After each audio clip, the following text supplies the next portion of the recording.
Harley Race and Dusty Rhodes hit me with an elbow, and I got the claw in Dallas, Texas from Kevin Von Erich. I mean, and Jimmy Snuka Splash and Hacksaw hit me with a 2x4. I mean, most people would just like to get a picture with those guys. I was going to say, it's very rare you hear somebody be excited about getting hit by with the 2x4, but when it's from Hacksaw Jim Duggan, it makes perfect sense. I mean, so tell us a little bit about La Resistance, because I'm gonna age myself a little bit here. I'm only 23 years old. So when I was growing up, I remember in 2000, I think it was SmackDown versus Raw 2006. I think that was the game that you were in, and I remember that. Well, how did that team come about? What was that? The idea behind it. Well, first it was Rene Dupree and Sylvain Grenier, and what happened was, during that period of time in politics, France didn't want to get involved with the Allies in any of the things that were going on with the Middle East. Right. So they were kind of labeled as cowards, by people. So these two guys were both from Montreal and Quebec, and they spoke French. So they were pretty young. Rene was younger than Sly, but he had more experience. Mm-hmm. And Sylvain was a great guy and great athlete, but didn't have a lot of experience. But they were French. They fit the bill. They put them out there. They had a ton of heat. I mean, everybody hated them. And then eventually they brought me in because there was, I think, a couple reasons. One is they were going against the Dudleys, and there were 3 Dudleys. Right. And then the other was that even though they were already on television, I'd been doing it longer. So it was I think, a way to stabilize them. And then there'd be 3 of us, and I'd been doing it long enough. And like Rene couldn't even rent a car; he was too young, so he had to travel with me, right, and things like that. But it was, we got along great. The matches we got to have with people, like it was instant. When we walked out, it didn't matter who we were going against. That night, they were probably the most popular team in the building. Right. So it was just a blast. Yeah, I was watching some videos over the past week or so. It seemed like there was a lot of videos that involved you on YouTube where there was a lot of loud reactions. You said it earlier. What's the feeling when you're in the ring and there's just such a loud reaction, even if it's against you?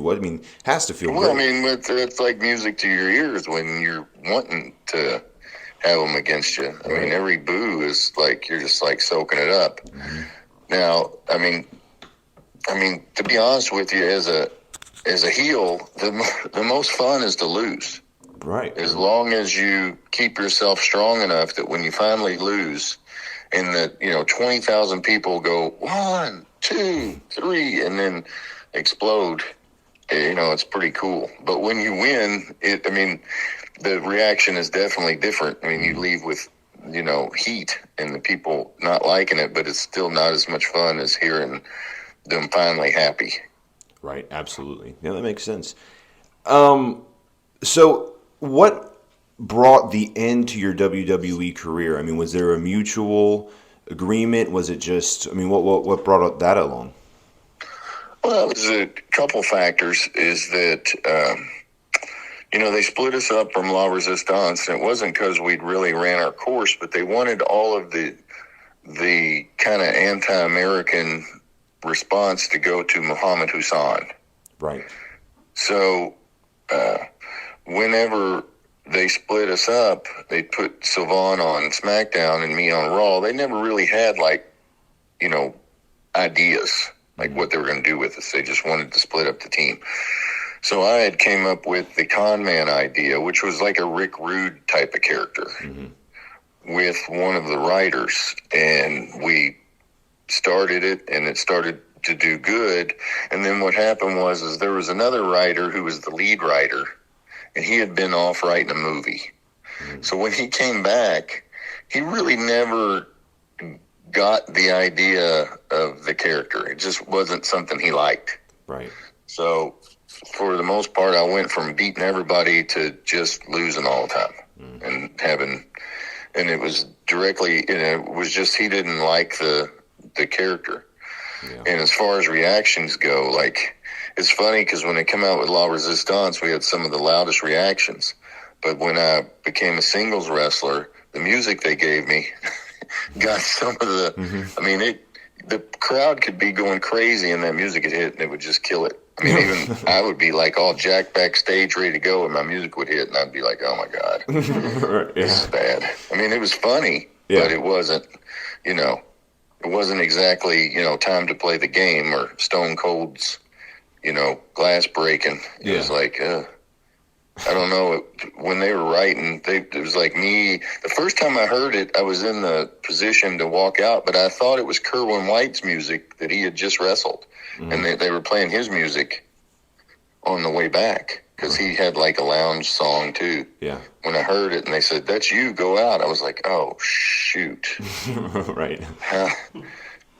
First time you hear your music is on your entrance, so you didn't get to practice any entrance. Oh, okay. Yeah, that's put you on the fly situation. Yeah, I mean, especially when you don't like it, then you're really put on the spot. It's almost a legendary entrance now because it's so bad. I've heard it. I know what you're talking about. It's considered one of the top 5 worst entrance themes of all time. It's almost so bad that it makes it good. It's like a Sharknado type deal. Like it's almost like I personally like it. I think it's kind of it's. I get what you're saying, though. I mean, it's just But if you were like, "Hey, I need to bench press 400 pounds, and I'm going to take some pre-workout and put my headphones on," it wouldn't get you. No. You wouldn't put that music on. No. It's not going to get me. No, it's not the man, I can't wait to see this guy. Right, yeah. So, post-WWE, what path did your career take you? I mean, for the most part, as my in-ring career kind of took off in a positive way after I left the WWE, because as much as I love the WWE, you're limited on what you can show that you can do. Right. So in the WWE, I mean, there's plenty of times where you said, "Hey, man, you got a really good match planned out?" And I'd be like, "Nope, not at all. Right. That's not what they want." Yeah. They didn't want a good match. They wanted, something that was okay, so that the crowd wasn't too worn out for the next match. You just, you have 3.5 minutes. How good could it be? Yeah. But when you get to the independents and like when I got to go to New Japan, 13 trips and be with the NWA, the leeway on the length of the matches and what you can do, they don't really handcuff you and tell you can't go outside the ring and you can't use certain moves. Can't go to the top rope. I mean, there's a lot of, with television, here, there's a lot of limitations because there's people that are going to do things later and they'll just tell you, "Hey, you can't do that," and some of it's even like basic moves, but there's so many people and there's only so many moves. Right.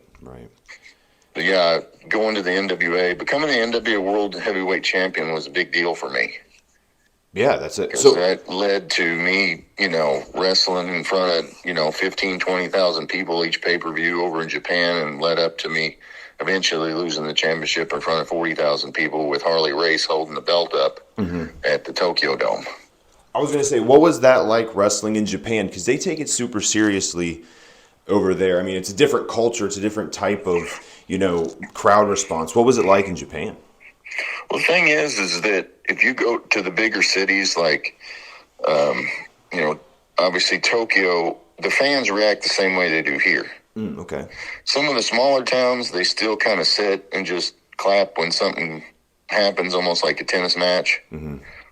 But the one thing I noticed when I watch it back on video is that the volume on the microphone for the crowd is not that high. There's more volume for your sound on the in-ring stuff. Like you can really hear the bumps and you can hear the chops. And the crowd's going crazy, but they don't emphasize, for them, they're not trying to show people at home how loud the crowd is. Right. But yeah, the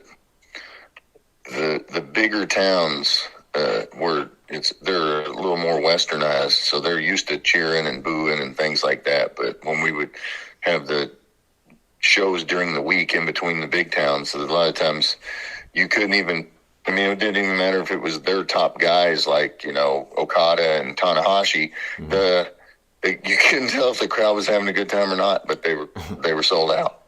Right. I mean, that has to be. What was it like? I mean, is there any? I mean, you mentioned your favorite moment from Japan. I mean, what was the culture? I mean, it's a different culture just outside of wrestling in Japan. Did you live in Japan? I mean, how long were you in Japan for each trip? I would go for anywhere from a week to 3 weeks at a time. Okay, gotcha. So in that time, I mean, what was Japan like? I mean, just as a country, I mean, it's really clean. The people are quiet. They're real respectful.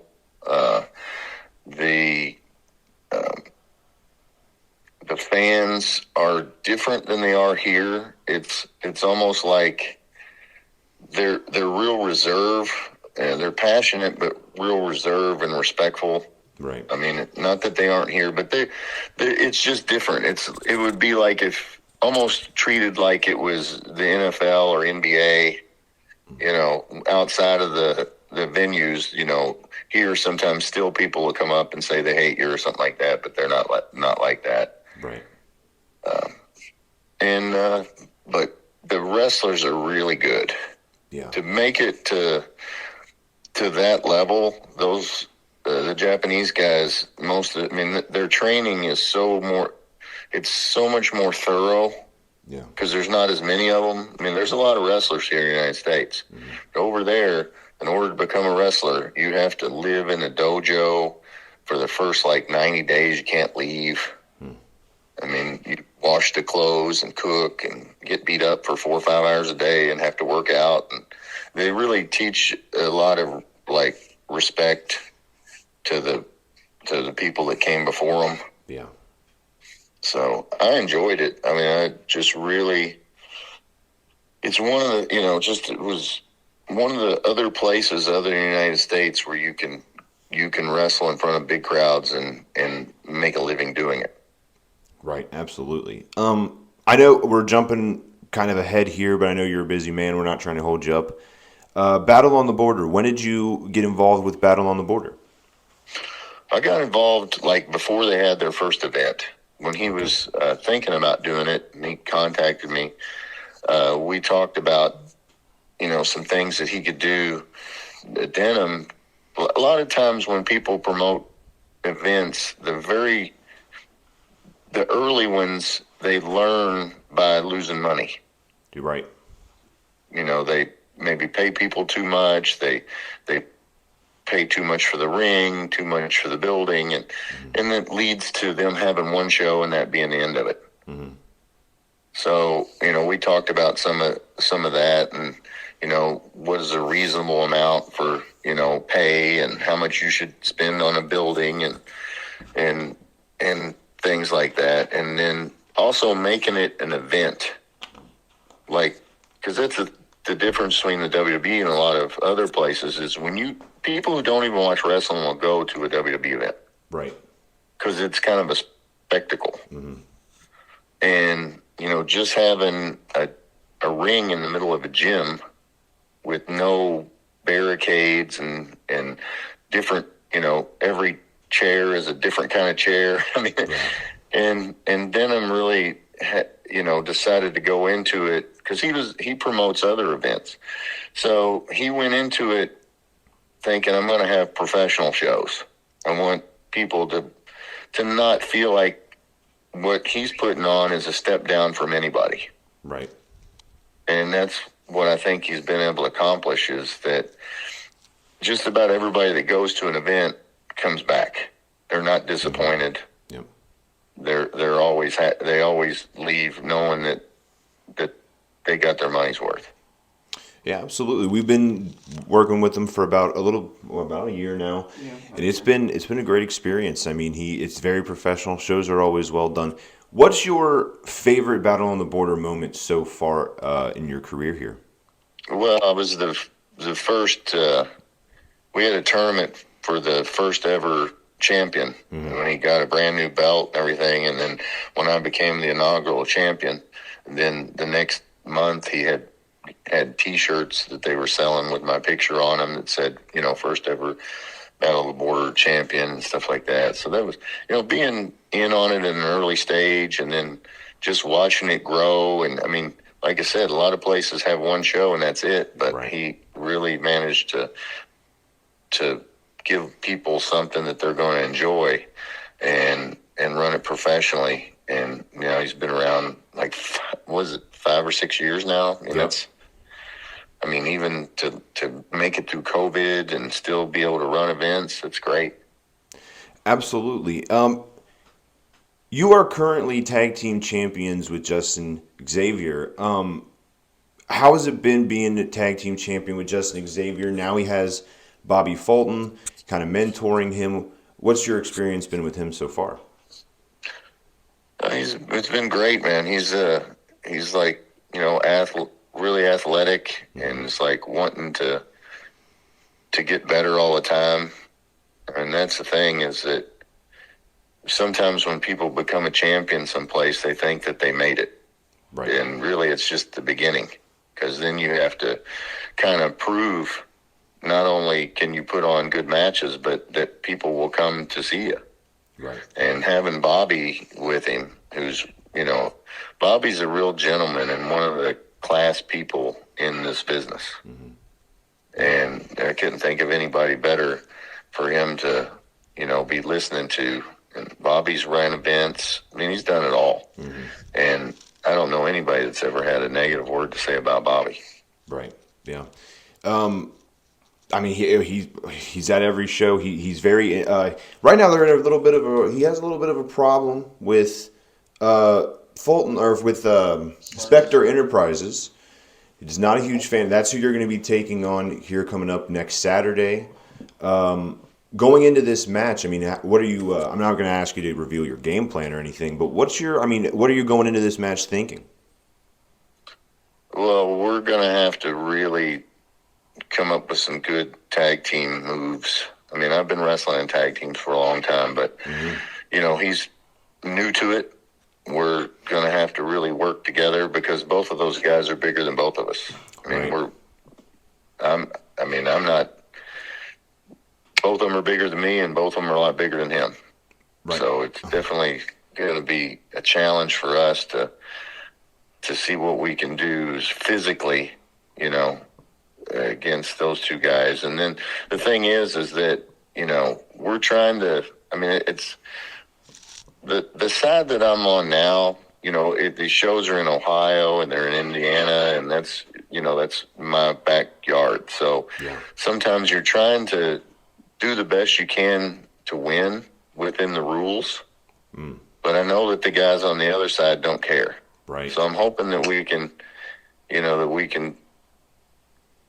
have teamwork, but at the same time, I'm no stranger to doing whatever it takes. So we pretty much just want to go in the champs and leave the champs. That's right. That's the ultimate goal. Let me tell you something. Super excited about this match. Very looking forward to the whole event.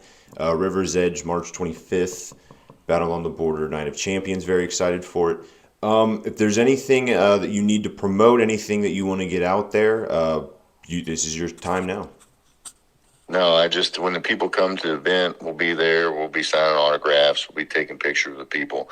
A lot of times people who are wrestling fans, that I don't really like to use that term. I think of them as being an audience and we're all in this together. Mm. But sometimes they'll always go to me and they'll say, man, you don't understand what a big fan I am of wrestling. And I say, as a matter of fact, I do, because I've dedicated my whole life to it.